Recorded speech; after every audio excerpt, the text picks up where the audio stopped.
నిందల్లో ఉన్నటువంటి మెడికల్ కళాశాల వద్దకు వెళ్ళి అక్కడ ఉన్నటువంటి పరిస్థితులను అక్కడ ఉన్నటువంటి పరిస్థితిని చూసి అక్కడే ఆందోళన చేపట్టాలని తీసుకున్నటువంటి నేపథ్యంలో ఉదయాన్నే 3 నుంచి 4 గంటల ప్రాంతంలో పోలీసులు బైరెడ్డి సిద్ధార్థ రెడ్డి ఇంటికి చేరుకున్నారు. ప్రస్తుతం మనం బైరెడ్డి సిద్ధార్థ రెడ్డి ఇంటి దగ్గర ఉన్నాం. ఉద్రిక్తమైనటువంటి వాతావరణ పరిస్థితులు కనిపిస్తా ఉన్నాయి. ఉదయం నుంచే కర్నూలు జిల్లాలో 30 యాక్ట్ అమలవుతుంది. రాష్ట్ర వ్యాప్తంగా కూడా ఇలాంటి పరిస్థితి ఉంది. అయితే విద్యార్థులకు కూడా అక్కడ చదువుకున్నటువంటి విద్యార్థులకే పరీక్షలు జరుగుతున్నాయి. మీరు వెళ్ళడానికి వీల్లేదు, ఎగ్జామినేషన్ డిస్టర్బ్ అవుతుంది అనేటువంటి నేపథ్యంలో ఈ రోజు మీరు హౌస్ అరెస్ట్ కావాల్సిందే అని చెప్పేసి పోలీసులు మోహరించి ఇక్కడే ఉదయాన్నే 3 టౌన్ సంబంధించిన పోలీసులంతా కూడా నోటీసులు జారీ చేసి హౌస్ అరెస్ట్ చేసినటువంటి విషయం తెలిసింది. అయితే హౌస్ అరెస్ట్ చేశారు సిద్ధార్థ రెడ్డిని, తమ నాయకుడిని అరెస్ట్ చేయబోతున్నారనేటువంటి విషయాన్ని తెలుసుకున్న కార్యకర్తలంతా కూడా ఒకసారిగా బైరెడ్డి సిద్ధార్థ రెడ్డి ఇంటికి చేరుకున్నారు. ఇక్కడంతా ఉద్రిక్తమైనటువంటి పరిస్థితులు ఉన్నాయి. ఎటువంటి పరిస్థితుల్లో కూడా మా నాయకుడిని అరెస్ట్ చేస్తే చూస్తూ సహించేది లేదని చెప్పి ఇక్కడ ఉన్నటువంటి వైసీపీ కార్యకర్తలు, అదేవిధంగా విద్యార్థి యువజన విభాగ నాయకులంతా కూడా చేరుకున్నటువంటి పరిస్థితి. మనతో మాట్లాడి కొంతమంది నాయకులు సార్ చెప్పండి, ఈ రోజు మీ నాయకుడిని హౌస్ అరెస్ట్ చేయడాన్ని ఎట్లా చూస్తారు? ఇది చాలా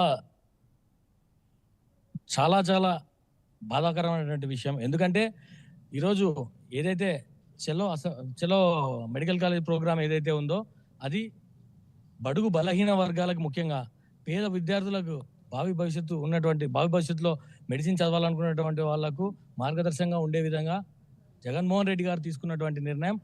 స్వతంత్రం వచ్చినప్పటి నుంచి కూడా ఎవరు కూడా ఇంత మంచి సదావకాశాన్ని కల్పించలేదు ఏ ముఖ్యమంత్రి కూడా. జగన్మోహన్ రెడ్డి గారు ముఖ్యమంత్రిగా ఉన్నప్పుడు సెంట్రల్ నుంచి నిధులు తీసుకొని వచ్చి 17 మెడికల్ కాలేజీలు సాధించడం అనేది చిన్న విషయం కాదన్న.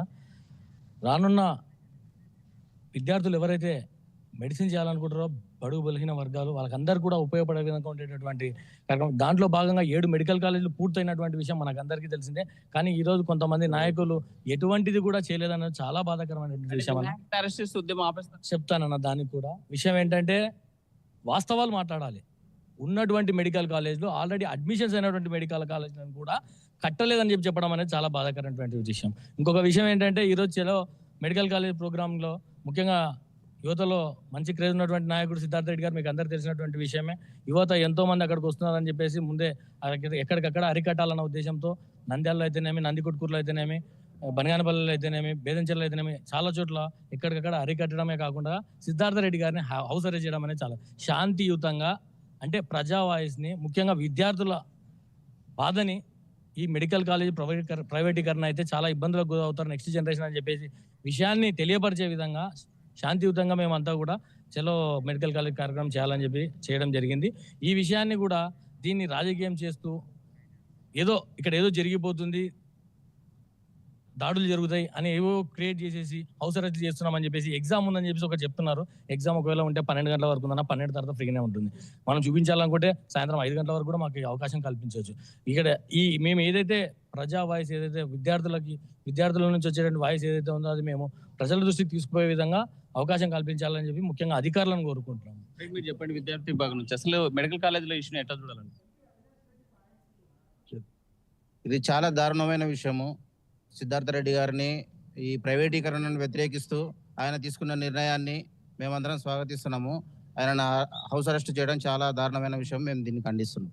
మొత్తంగా చూసుకుంటే బైరెడ్డి సిద్ధార్థ రెడ్డి ఇంటి వద్ద మాత్రం ఉద్రిక్తమైనటువంటి పరిస్థితులు కొనసాగుతున్నాయి. ఉదయం 4-5 గంటల నుంచి పోలీసులు ఇక్కడికి రావడం, నోటీసులు ఇవ్వడం, హౌస్ అరెస్ట్ చేయడం. రాష్ట్ర వ్యాప్తంగా కూడా మనం చూస్తున్నాం. గత కొంతకాలంగా కూడా వైసీపీ పార్టీ చేపడుతున్నటువంటి ఆందోళన కార్యక్రమాలకి గత వారం క్రితం జరిగినటువంటి రైతుల పోరాటం, యూరియా కొరతగా ఉన్నటువంటి నేపథ్యంలో రైతులు తీసుకున్నటువంటి నిర్ణయాన్ని వైసీపీ చేస్తున్నటువంటి ఆందోళనను అడ్డుకునేటువంటి పరిస్థితి ఉంది. ప్రతి ఆందోళన కూడా వైసీపీ ఏ స్టాండ్ తీసుకున్నా ఆందోళన కార్యక్రమం చేపడుతున్నా, రోడ్డు మీదకి వస్తానా, 30 యాక్ట్ అమలవుతుందనేసి పోలీసులు ఇక్కడ అమలు చేస్తా ఉన్నారు. వాళ్ళకి హౌస్ అరెస్ట్ చేసేటువంటి పరిస్థితి అయితే తాజాగా కనిపిస్తుంది. సో ఏది జరిగినా సరే మెడికల్ కళాశాలలో, రాష్ట్ర వ్యాప్తంగా ఉన్నటువంటి మెడికల్ కళాశాలలు ఇప్పటికీ 7 పూర్తి చేశారు. ఇంకా భవనాలు నిర్మాణాలు ఉన్నాయి. కానీ చేతగానటువంటి కూటమి ప్రభుత్వం ఇవాళ ఈ ప్రైవేట్ పరం చేయడానికి చూస్తూ ఉంటే మాత్రం సహించేది లేదంటున్నారు ఇక్కడ ఉన్నటువంటి నాయకులు.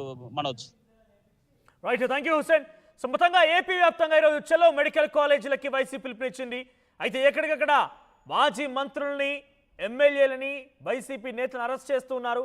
మనం చూస్తున్న విషయాల్లో బైరెడ్డి సిద్ధార్థ రెడ్డిని హౌస్ అరెస్ట్ చేశారు. మరోవైపుగా బూచేపల్లిని అరెస్ట్ చేశారు. అటు మాజీ మంత్రి విడుదల రజని కూడా హౌస్ అరెస్ట్ చేసినట్టు తెలుస్తోంది. అయితే ఈ వరుస అరెస్టుల పైన మండలిలో బొత్స సత్యనారాయణ మాట్లాడుకొచ్చారు. ఆయన ఏం మాట్లాడారో చూద్దాం. ఇప్పటికే మా పార్టీ నిర్దేశించింది, ఏ ఒక్కరైనా దీంట్లో చేస్తే మా ప్రభుత్వం త్వరలో రాబోతుంది. ఎవరు కూడా లేదు, ఎందుకంటే ప్రజా వ్యతిరేకమైన ప్రభుత్వం ఎప్పుడు ఇంత నీచంగా ఇంత దుర్మార్గంగా ఏ ప్రభుత్వం ఆలోచించలేదు. ఓ ప్రభుత్వ కళాశాల, ప్రభుత్వ మెడికల్ కాలేజీ, ఓ ప్రభుత్వ దవాఖాన కావాలని ఎప్పుడు ప్రజలు కోరుకుంటారు. అలాంటిది ప్రభుత్వం గత ప్రభుత్వం ఇచ్చిన గవర్నమెంట్ మెడికల్ కాలేజీని ప్రైవేటైజం చేసి దాన్ని దోపిడీ చేసి దోచుకుందామనే నీచమైన మరి సంస్కృతి, నీచమైన ఆలోచన రావడం చాలా దురదృష్టకరం. అందుకే మేము వ్యతిరేకిస్తున్నాం. ఎంతవరకైనా సరే దీన్ని కొనసాగిస్తాం, తీసుకెళ్తాం, దీన్ని సాధిస్తాం. ప్రజల కోసం మా ఈ పోరాటాన్ని మాత్రం ఆపే 5% సార్ కళ్ళుండి చెవులుండి అదే అంకిత చెప్తున్నారు. వాళ్ళే చెప్తున్నారు 8,000 కోట్లలో వచ్చి 2,000 కోట్లు ఖర్చు పెట్టారు. వాళ్ళే చెప్తున్నారు కదా. 8,000 కోట్లు 2,000 అంటే ఎంత శాతం? 30%, 28% ఖర్చు పెట్టారు. ఎప్పుడు 2 సంవత్సరాలు ఈ అమరావతి వచ్చి మరి ఎంత ఖర్చు పెట్టారు? 1,50,000 కోట్లు వాళ్ళు ప్రాజెక్ట్ ఇచ్చి 6,000 కోట్లు ఖర్చు పెట్టారు కదా. మరి మానేశారా? కాంట్రాక్ట్ బెదిరించి కాదు, ప్రజల కోసం దోపిడీ ఎవరు చేసినా, ప్రజలు ఏ కాంట్రాక్ట్ చేసినా, అధిక ఏ పార్టీ చేసినా, ఏ వ్యక్తులు చేసినా మేము ప్రజాపక్షాన్ని పోరాడతాం. ఎంతవరకు వేస్తే దీన్ని చేస్తాం. ఏంటి సార్ దోపిడీ చేసుకోవడమా? దోపిడీ చేసుకోవడం పబ్లిక్ పార్ట్నర్షిప్ అంటే దోపిడీ చేసుకోవడం. పేదవాడికి ఆరోగ్యం దొరుకుతుందండి. ఇప్పుడు వెళ్ళండి ప్రైవేట్ మెడికల్ కాలేజీకి వెళ్ళి పేదవాడు ఆరోగ్యం అడగండి, అక్కడ దొరుకుతుందని చెప్పండి. ఎవరు చెప్పారండి ఇది? ఇది ఎవరి చెప్పులో పూలు పెట్టి ఎవరిని మోసం చేసి ఎవరిని దోపిడీ చేస్తామని ఎక్కడుందండి ప్రపంచం మొత్తం? ఎక్కడుంది చెప్పండి? ఎక్కడుంది ప్రపంచం? చేత కాకపోతే అవ్వదు. చేతనాడికి వచ్చి చాలు, చేత కాకపోతే అవ్వదు. చూస్తున్నాం కదా ఇక్కడ ఎంత చేతన చేస్తున్నారు. 15 ఏళ్ళ కాలంలో ఏం చేశారు? ఈ చేత మా మాటలతో కాదు, మనిషికి ఎప్పుడు కూడా చేసే స్తోమత, ఆ ధైర్యం, ఆ తపన, ఆ పట్టుదల ఉండాలి. ఉంటే ఎప్పటికీ అవుతుంది. ఆ పట్టుదల లేని వ్యక్తులు ఉంటే ఎన్నాళ్ళు ఉండే వేస్ట్. కాబట్టి అందుకే చేతగాకపోతే చేయకండి, చేత కాదు ఈ ప్రభుత్వానికంటూ బొత్స సత్యనారాయణ మాట్లాడుతున్నారు. కాంట్రాక్టర్లకి డబ్బులు కట్టబెట్టడం కోసం ఈ రకమైన ప్రయత్నాలు చేస్తున్నారు. మేము గత ప్రభుత్వంలో పనిచేశాం, మేము మెడికల్ కాలేజ్ కొన్ని నిర్మించాం, మిగిలినటువంటి నిర్మించండి, కానీ దానికి ప్రైవేట్ పార్ట్నర్షిప్ అని చెప్పి ప్రైవేట్ వ్యక్తులను తీసుకొచ్చి ఇందులో జొప్పించడం సరైన పద్ధతి కాదని చెప్పి బొత్స సత్యనారాయణ ఆగ్రహం వెలుగక్కుతున్నారు. ఎట్టి పరిస్థితుల్లో ఎంతవరకైనా వెళ్తాం, ఈ యొక్క విధానాన్ని అడ్డుకుంటాం, పీపీపీ మోడల్ లేకుండా మేము ప్రయత్నం చేస్తాం, ఎంత దూరమైనా వెళ్తాం మేము పార్టీ నిర్ణయం మేరకు అని చెప్పి ఆయన మాట్లాడుతున్నారు. సో గత ప్రభుత్వంలో చేతనైంది మేము కట్టగలిగాం, మీకు చేత అయితే కట్టండి, లేదంటే వదిలేయండి, అంతేగాని ప్రైవేట్ని ఇందులో జొప్పించకండి అని చెప్పి ఆగ్రహం వెలుగక్కుతున్నారు ఆయన. సో ప్రస్తుతానికి బొత్స సత్యనారాయణ మాట్లాడిన మాటలో తన ఆగ్రహం కనబడుతోంది. PPP model, private public partnership.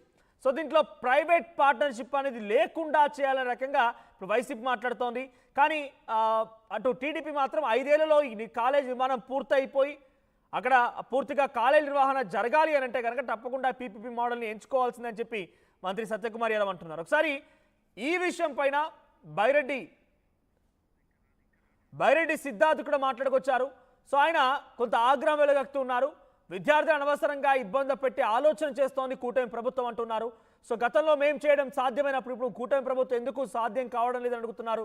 చిత్తశుద్ధి లేకపోవడం మూలంగానే ఇదంతా జరుగుతోంది అని చెప్పి ఆయన అంటున్నారు. ఏదేమైనా నిరసన కార్యక్రమాలకి పర్మిషన్ లేవంటూ పోలీసులు ఎక్కడెక్కడ ప్రస్తుతం వైసీపీ అందరూ కూడా అరెస్ట్ చేశారు. ఓవైపు బైరెడ్డి సిద్ధార్థ్ రెడ్డి అరెస్ట్ అయ్యారు, బూచపల్లి అరెస్ట్ అయ్యారు, అటు విడుదల రజనీ కూడా అరెస్ట్ చేశారు, హౌస్ అరెస్ట్ చేశారు. సో ఈరోజు మండలికి వెళ్ళినటువంటి బొత్స సత్యనారాయణ మరికొంతమంది ఎమ్మెల్సీ అంతా కూడా అక్కడ ఆగ్రహం వెలుగక్కుతూ ప్లకార్డులతో నిరసన వ్యక్తం చేశారు. బయటకు వచ్చిన తర్వాత కూడా బొత్స సత్యనారాయణ మాట్లాడిన మాటలు చూసాం మనం. సో గత ప్రభుత్వంలో మేము చేయగలిగాం, మేము దాన్ని చూపించగలిగాం, కానీ ఇప్పుడు చేయలేకపోతున్నారు, చేత కావడం లేదు. మీకు చేత కాకపోతే ఊరుకోండి, కానీ ప్రైవేట్ పార్ట్నర్షిప్ని జొప్పించి అనవసరంగా విద్యార్థిని ఇబ్బంది పెట్టకండి. ప్రైవేట్ పార్ట్నర్షిప్ వచ్చిందనంటే ఏకంగా ప్రభుత్వం వాళ్ళ కిందికి వెళ్ళిపోతుంది. కొంతమంది కాంట్రాక్టర్లకి లాభం చేకూర్చే ప్రయత్నంగా ఇది ఉండకూడదు అని చెప్పి ఆగ్రహం వెళ్ళగక్కడం మనం చూస్తున్నాం.